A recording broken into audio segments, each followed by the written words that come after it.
গত ২৮ মার্চ থেকে তেহরানের মুফিদ শিশু হাসপাতালে মার্কিন ইসরায়েলি হামলায় গুরুতর আহত শিশুদের চিকিৎসা দেওয়া হচ্ছে। সেখানকার আইসিইউ কর্মীরা বার্তা সংস্থা রয়টার্সকে জানিয়েছে অধিকাংশ শিশুর অবস্থাই আশঙ্কাজনক। গত ১৮ মার্চ তেহরানের একটি আবাসিক ভবনে বিস্ফোরণের পর ৬ বছর বয়সী আমির হোসেনকে হাসপাতালে আনা হয়েছিল। আমির হোসেনের বাবা মা অপেক্ষাকৃত ভালো থাকলেও তার ১০ বছর বয়সী বোন শহীদ হয়েছে।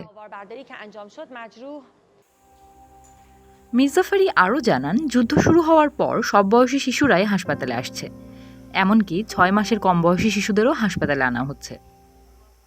তাদের মধ্যে কেউ কেউ দুর্ভাগ্যবশত আইসিইউ পর্যন্ত পৌঁছাতেও পারে না।